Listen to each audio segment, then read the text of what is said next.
Pour le vin de peau d'ananas ou le sirop fermenté d'ananas, il faut bien laver et nettoyer la peau de l'ananas. Parce que je vais utiliser 1 kg de peau d'ananas.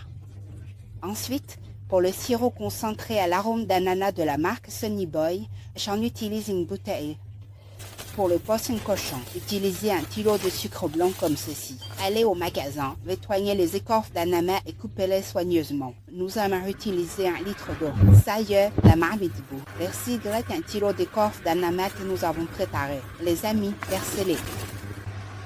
Maintenant que le sucre se dissout, on va baisser le feu, les amis. Nous allons laisser mijoter à feu doux pendant 20 minutes, les amis. On se retrouve après 20 minutes pour voir le résultat. À ce stade, nous avons extrait un maximum de saveur et de concentration des écorces d'ananas car nous les avons fait bouillir pendant 20 minutes. Maintenant, nous allons retirer les écorces et ne garder que le liquide pour préparer notre vin. Une fois les écorces d'ananas retirées, je vais utiliser un sirop concentré parfumé à l'ananas. Boy va en ajouter une bouteille entière, on verse tout. Bon, ça sent vraiment bon et sucré aussi, les amis. Celui-ci, il donne. Le goût et l'arôme ressemblent vraiment à ceux de la version chère, les amis.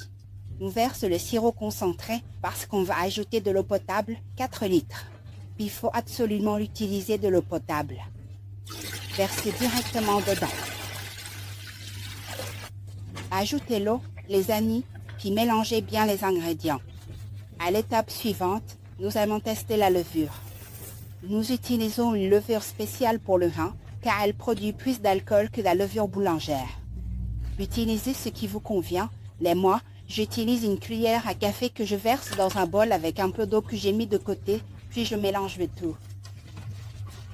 Mélangez bien les ingrédients pour qu'ils soient homogènes, puis laissez la levure agir un moment.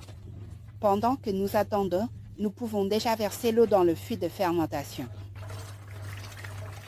Maintenant, Tante Mou a déjà versé l'eau dans le fût de fermentation. Nous allons ajouter la levure tout de suite. Regardez, notre levure a bien moussé comme ça, vous voyez? Si elle mousse bien comme ça, cela veut dire qu'elle est prête pour la fermentation. Si l'eau est claire et qu'il y a de la poudre de levure au fond du bol, cela signifie que la levure est périmée ou qu'elle n'est plus active. L'eau sera alors claire, sans mousse ni trouble. Mais si elle mousse et devient trouble comme ça, c'est que la levure est de bonne qualité et prête à fermenter. On peut verser la levure directement dans le fût. Fermez bien le couvercle, puis secouez le fût. Une fois que vous avez secoué le fût, desserrez le couvercle à vis d'environ la moitié, comme ceci, pour qu'il puisse bouger un peu. Ne fermez pas le couvercle trop hermétiquement, car la pression à l'intérieur du fût pourrait le faire gonfler, voire le faire éclater. C'est pour cela que je vous conseille de desserrer légèrement le couvercle, cela permet une meilleure aération. C'est mieux que de dépenser de l'argent pour acheter un airlock.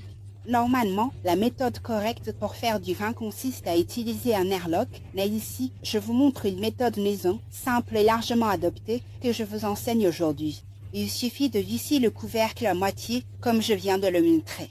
Collez une étiquette pour ne pas oublier ce que vous êtes en train de faire fermenter. Par exemple, moi j'ai écrit « Vin de pelé d'ananas fermenté avec du sirop Sunny Boy avec morceaux d'ananas ». Comme ça, on n'oublie pas ce qu'on a préparé. Nous allons laisser fermenter le vin de pelé d'ananas à température ambiante pendant environ 2 semaines. Une fois les 2 semaines écoulées, nous verrons ensemble si le taux d'alcool obtenu nous satisfait ou non. Restez à l'écoute, chers amis. Aujourd'hui, Tata Mou, mise à jour sur le vin de pelé au banana fermenté avec Sunny Boy et morceaux d'ananas. Celui-ci dégage un arôme d'ananas très prononcé. Tata Mou l'a laissé fermenter pendant 18 jours et maintenant la fermentation s'est arrêtée. Aujourd'hui, nous avons goûté et comme je suis satisfaite du goût, je vais maintenant procéder à l'étape de l'arrêt de la levure. Tout le dépôt s'est accumulé depuis le début de la fermentation. Maintenant, on peut tout verser dans la bassine. Celui-ci aura une couleur intense car nous avons utilisé le sirop d'ananas de Sunny Boy. Versez doucement, sinon si vous versez trop vite, il y aura des bépauds qui remonteront. Les bépauds qui se trouvent au fond du récipient, on ne va pas les verser. Si on les verse, Notre vin sera amer et désagréable, les amis. On ne les utilise pas, on peut les jeter sans regret. Pas besoin d'être désolé. Parce que je vais vous montrer comment corriger le goût amer ou âpre du vin en ajoutant du sucre blanc comme ceci, entre 30 et 50 grammes. On n'en mettra pas plus, car on ne veut pas que le vin soit trop sucré. Il faut juste une douceur légère, subtile, les amis. Si vous aimez une douceur plus ronde et douce, mettez 50 grammes. Si vous n'aimez pas trop le sucré et que vous voulez juste atténuer l'amertume, vous pouvez ajouter seulement 30 grammes. J'en ai 30 grammes. On allume ma cuisinière.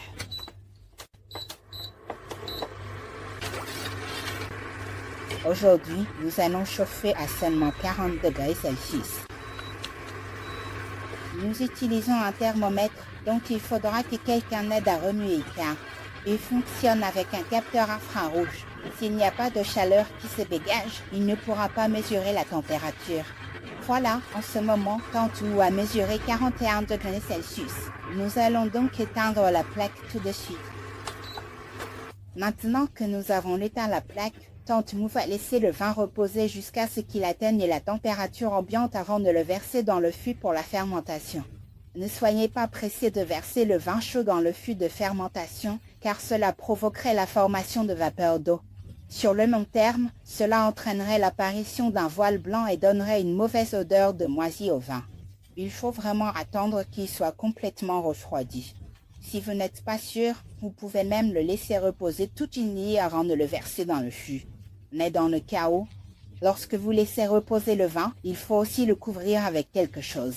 On ne va pas le fermer hermétiquement, mais il faut quand même le protéger un peu, car des insectes ou des petits animaux rampants pourraient tomber dedans, et si cela arrive, tout le contenu du récipient serait gâché. Je vais donc laisser le vin reposer à température ambiante, puis je reviendrai pour vous montrer l'étape suivante.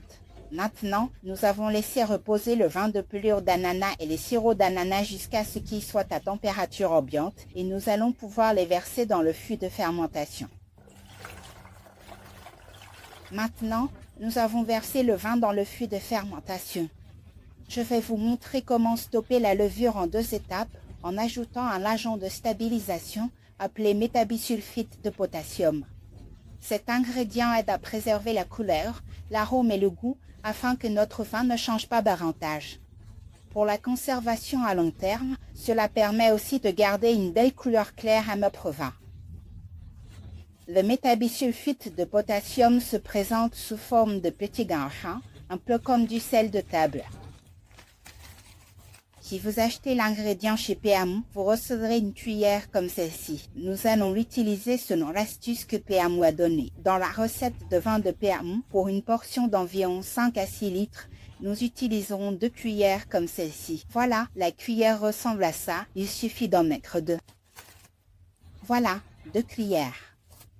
PMU compare ici la fermentation naturelle avec l'ajout de métabisulfite de potassium. Il suffit d'ajouter seulement 2 cuillères de la poudre bleue que PMU utilise et vous pouvez voir qu'en seulement 7 jours, le vin devient aussi clair que ça.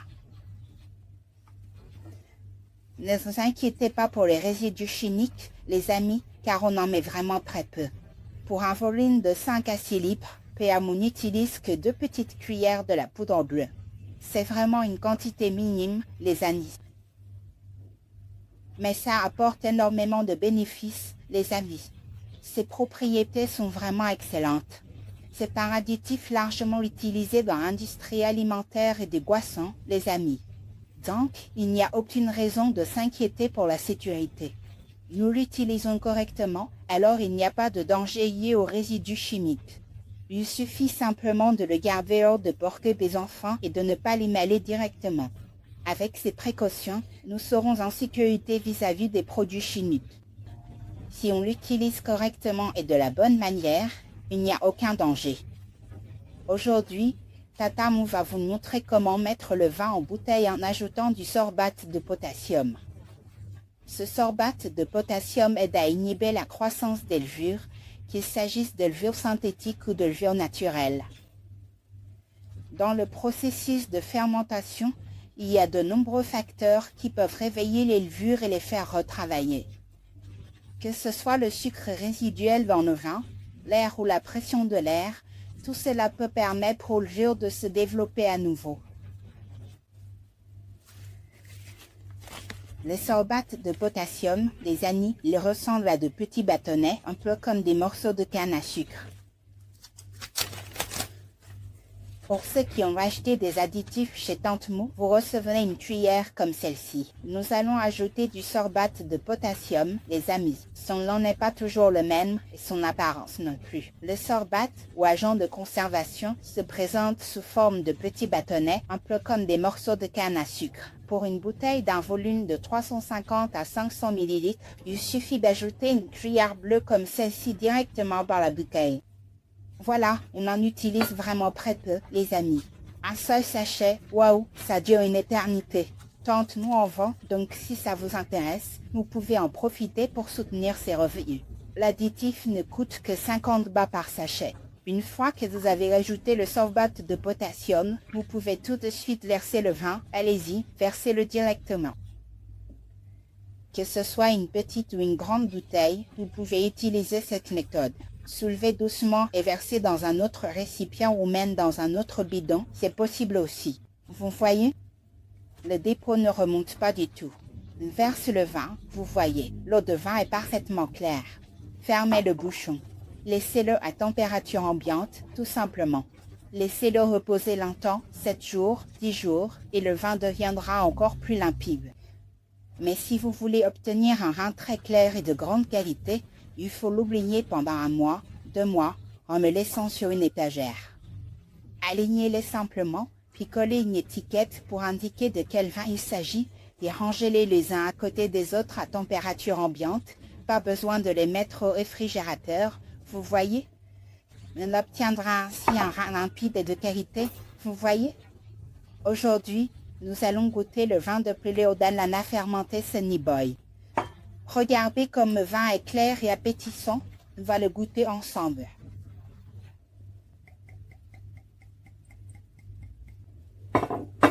Regardez bien, les amis. La couleur est vraiment belle à boire. Je vais goûter, c'est très parfumé. Oh, c'est délicieux. Les amis, le Sunny Boy à l'ananas, c'est en fait du sirop Sunny Boy guanana qu'on a ajouté pendant la fermentation du vin. Ça aide vraiment à mettre en valeur les ingrédients qu'on utilise et à obtenir une meilleure qualité. Si vous regardez la vidéo de Tata Mou et que vous l'appréciez ou la trouvez utile, n'hésitez pas à mettre un like pour encourager Tata Mou et partager la vidéo au maximum. Comme ça, d'autres membres pourront aussi découvrir la bonne façon de faire du vin.